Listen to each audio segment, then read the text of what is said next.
Here in the Everglades, there is a problem looming just 3 feet below the surface. The threat of saltwater intrusion as a result of rising sea levels could leave millions of South Floridians without fresh drinking water.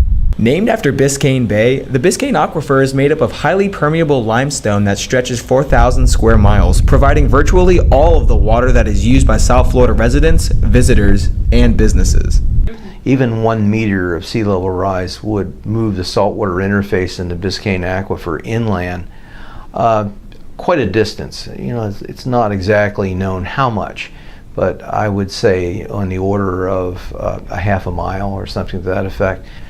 And just the volume of ice that's melting down in Greenland would account for about 3 to 5 meters of sea level rise by itself. Scientists believe that the sea levels will rise 1 meter by 2040, leaving the aquifer's fresh water obsolete. Without this abundant source of fresh water made cheap by its proximity to the surface, many cities could become uninhabitable.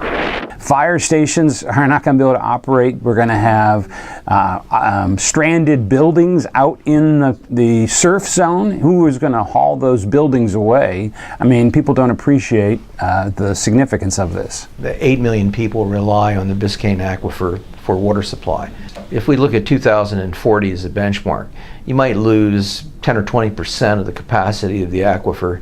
By the year 2100, if you look at a projection of 3 meters, maybe that's the least of the problems because we would lose the areas that people occupy. The introduction of well pumps and drainage canals in the early 1900s lowered the water levels in the Biscayne Aquifer, resulting in the aquifer's first incident with saltwater intrusion.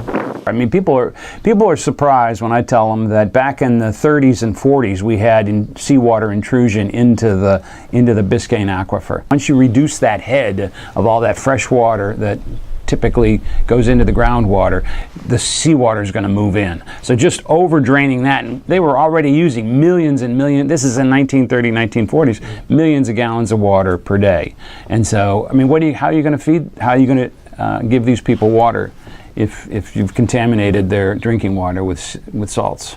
With the threat of saltwater intrusion, scientists will have to turn to more costly solutions through desalination plants and reverse osmosis to return the water back to its purified state. Reverse osmosis would be the primary means of using membranes, removing the salt, and making the water appropriate for human use. We do have a monitoring network that we monitor regularly to look at chlorides and is the front moving in, is it remaining stable? All you gotta do is throw money at it. We're gonna end up having reverse osmosis rather than taking our water straight from the groundwater. We're gonna spend a lot of money, and we do already have reverse osmosis plants over here, a couple of them, and it's very costly. So it just depends on whether you want to spend the money now and prepare for something that's going to happen in the future, or just close your eyes and wait until it happens and then react to it.